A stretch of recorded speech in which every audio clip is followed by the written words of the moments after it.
पास से पूछें कि क्या ये लोग ज़हनी मरीज़ तो नहीं हैं। आजकल तो नफ्सियाती और ज़हनी मरीज़ बड़े हैं कैफियत में। वो मेरी तमाम बहनें ये चीज़ समझ सकती हैं जिनकी शादी के बाद उनको इस तरह के ज़हनी मरीज़ कर लेंगे कि कोई दरिंदा सिर्फ इंसान उसकी ज़िंदगी इस तरह बर्बाद कर रहा है, और वो बेचारा छापा मार के ताला तोड़ के उस बेटी को आज़ाद भी करवाया और उसके घर वालों को भी बुलाया है। बेटियों को बड़ा मान होता है भाइयों पे। आस पास ज़रूर देखें, इससे पहले कि कोई बेटी खुदकुशी कर ले, इससे पहले कोई बेटी जहर खा ले, इस तरह के दरिंदों पर नज़र रखें जो इस तरह का मेंटल टार्चर भी करते हैं और फिज़िकल टार्चर भी करते हैं, ताकि बेटियों को ये यकीन रहे कि उनके भाई, उनके वालिद ज़िंदा हैं जो किसी न किसी तरीके से उन तक पहुँच जाएंगे।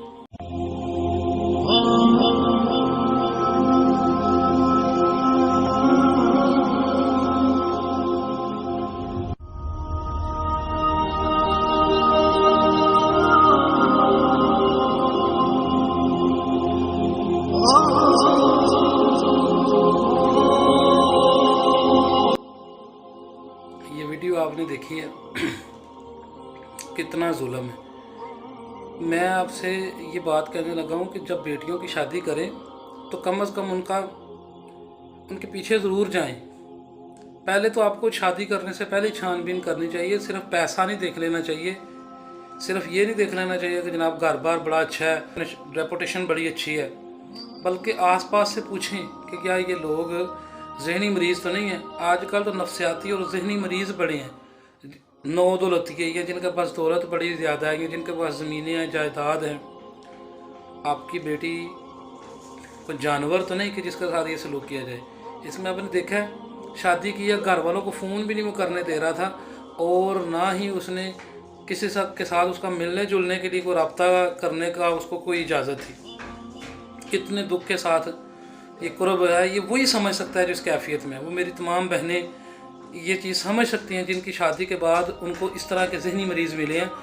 वो बेचारी कह रही है कि रोज़ मुझे मेरे हाथ बांध जाता है, आंखों पर पट्टी बांध जाता है और मुझे ऐसे छोड़ जाता है, और शाम को आके ना खोल देता है। तो मुझे ये बताएं कि कौन इंसान इसकी जगह पे, इस बेटी की जगह पे, इस बहन की जगह पे अपनी बहन और अपनी बेटी को सोचें, उसको जहन में रख के सोचें, तो आप क्या बर्दाश्त कर लेंगे कि कोई दरिंदा सिर्फ इंसान उसकी ज़िंदगी इस तरह बर्बाद कर रहा है, और वो बेचारी इस पोजीशन में भी नहीं कि घर वालों को कुछ बता सके।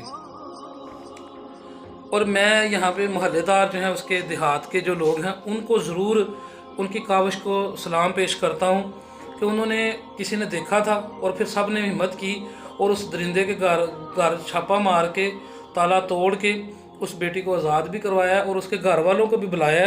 वो बेचारे भी खुद भी हैरान थे कि कई दिनों से, बल्कि कई महीनों से हमारा राब्ता नहीं था और दूर का इलाका था, तो वो आ जा भी इतना नहीं सकते थे। पहले ही तो कोशिश करें करीब ही कहीं शादी हो बेटी की, लेकिन चलो अगर दूर भी हो जाती है तो उसके साथ किसी किस्म का जो आपका राब्ता है उसको तोड़ना नहीं चाहिए।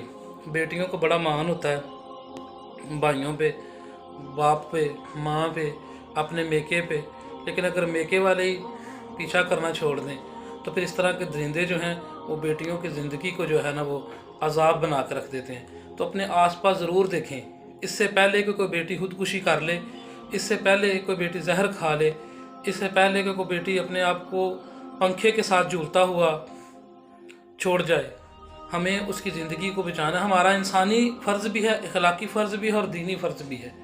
इस तरह के दरिंदों पर नज़र रखें जो इस तरह का मेंटल टार्चर भी करते हैं और फिज़िकल टार्चर भी करते हैं। आपकी छोटी सी कोशिश किसी की ज़िंदगी बचा सकती है।